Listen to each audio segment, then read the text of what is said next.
Саламатсыңдар ма балалар? Бүгін бізде әдебиеттік оқу пәні бойынша 3 сыныптың 57 сабағын өтеміз. Тақырыбы қазақ биі. Ендеше балалар, сабағымызды бастайық. Бірінші тапсырма: төмендегі суретке зер салып, бидің адамға пайдасы туралы әңгімеле дейді. Денсаулық сақтау үшін арнайы жаттығулар жасап, дұрыс тамақтанып, жақсы ұйықтап, белсенді нәрселермен айналысу керек. Солардың бірі би. Егер бимен айналыссаңыз, біріншіден физикалық жүктеу көбейіп, бұлшықет тонусы көтеріледі. Екіншіден, би дене сымбатын әдемірек етуге көмектеседі. Үшіншіден, денеңіз иілгіш қозғалғыш болады, ал ол өз алдына ағзаның тез қартаймауына әсер етеді.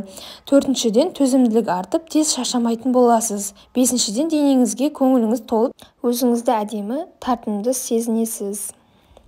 Екінші мәтінді түсініп оқы. Қазақ биі.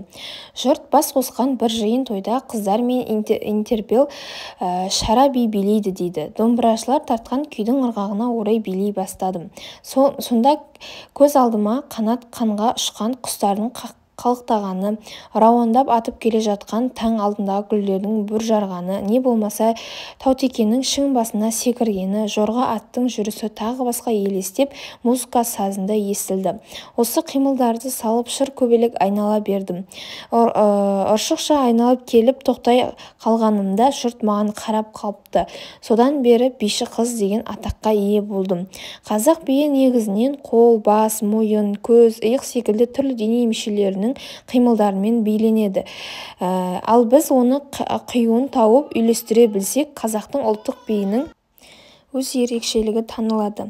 Мен бұл жөнінде би туралы сабақ деген кітап жаздым. Сонымен қатар маған өз елімнің тұрмысын, тарихын, әдет-ғұрпын, дәстүрін зейін қойып үйрене білуімнің өте көп пайдасы тиді.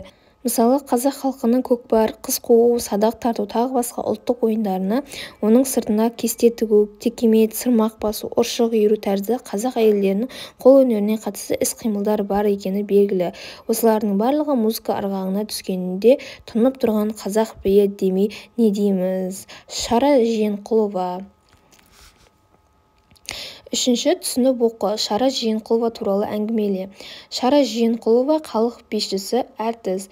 Шара Жиенқұлова 1912 жылы дүниеге келіп, 1991 жылы дүниеден өткен. Алматы қаласында туған. Қазақ би өнерін дамытуға үлкен үлес қосқан. Ол 16 жасында биші қыз атанған. 1936 жылы Мәскеуде өткізілген Қазақстанның мәдениеті мен өнерінің 10 күндік мәдени шарасына қатысып, ұлттық би өнерімен танылды. Төртінші, мәтінге сүйеніп, әр балағанға ортақ атау ойластыр.